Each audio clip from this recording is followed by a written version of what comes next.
Hey, good to see you all again as we get ready for another big football game this weekend. It's Chad Ward from Whiskey Bend Barbecue. I'm Sean Kelley, the voice of the Gators. When we talk about big games in college football, it usually means a rivalry game. So our most special tailgates probably circle around a Florida-Georgia situation, Alabama-Auburn, and if you're Oklahoma or Texas, and depending on what side you're on, you're saying Texas-Oklahoma or Oklahoma-Texas. That's just the way it works. Yes. We'll go Florida-Georgia in our cases. Folks, I think, have figured out where our colors reside. So, with that being said, maybe we go special for this tailgate. And when I think special and tailgate, it's ribs, baby. Absolutely. I completely agree with you. I cook these for the Florida and Georgia equipment team in Jacksonville every year. They're big. They keep inviting me back, so I think they're a big hit, Sean. Okay, I think some folks are intimidated a little bit about the process. Yes. I like process. And that process can start as early as Friday, and I think that's probably what you prefer in this situation. It is. So what we'll do on Friday, like I'm about to show, is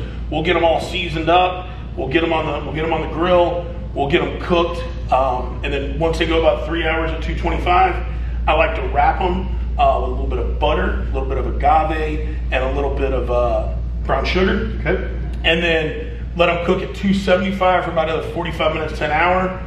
I'm looking for 203 to 204 degrees between the two thickest bones. Okay.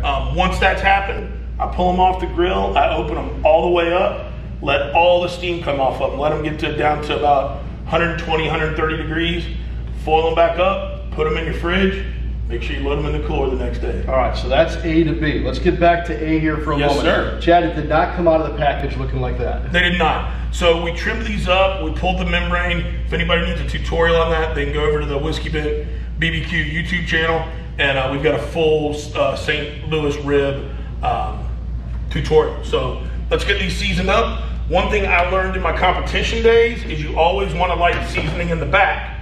Why do you want to light seasoning in the back? Sean asked. He's thinking. Well, you said it for me. Is first thing to hit, that rib, the first thing it hits is your tongue.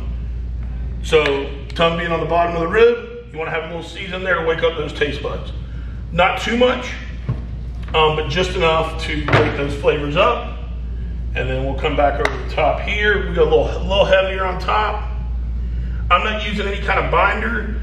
I'm just gonna let this get seasoned up and sit for about 15 minutes at room temp. And that's going to give us a nice slurry that it makes. And then once I see that slurry, I know the meat and the seasoning are reacting, and we can go right into getting them on the grill. All right, so that's the process, at least, to get them prepared for the grill.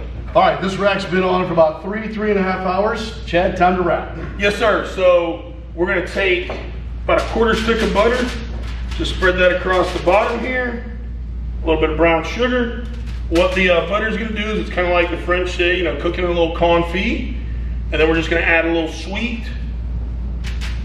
That's an agave syrup. Agave. So I like agave over honey just because, you know, I travel and cook in a lot of different places, and honey can be very regional, whereas agave is just kind of a nice consistent flavor. So we get a little bit of that on there, a little more brown sugar. The Florida equipment guys are better than the Georgia equipment guys, right? Oh yeah. Okay. I mean, Gage and the boys over at Georgia are nice, but they ain't no McGrew old boy. Okay, all right. Because you said earlier you cooked for both of them. I just want to make sure. You know, our buddy Marty at Rydell, you know, since he sells to both schools, he likes to take care of both of them. So, and then we're just going to wrap these up nice and tight.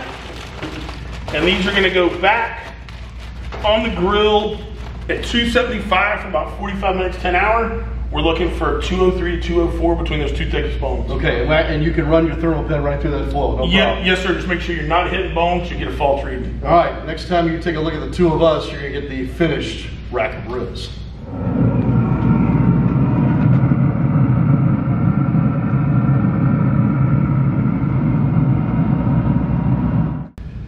Hey, Chad. Nice rack. Thank you. All right. So take me through what a finished rack of ribs should look, smell, and come across as. So as far as the look, I like mine like a fine furniture mahogany. That beautiful color. We've got just enough bone pull here, but we've got enough meat holding on the bone. We don't want to overcook them to where it's just falling off when you go pick it up. Hopefully we're gonna pick this up, take a beautiful bite, and see our teeth marks right in the middle. All right, too much of this, need a little bit of that. In. Let's go. Oh, there we go. All right. See, look at that, it's perfect. Teeth marks. Mm-hmm. That's a good rib. Look, in my line of work, you're supposed to punch the call. Chad, you punch the call. Thank you so much, my man. You nerd. Chad Ward, Whiskey Bent Barbecue, Sean Kelley. Have a great game and a great tailgate. See you next time. We may still be eating ribs. Mm-hmm.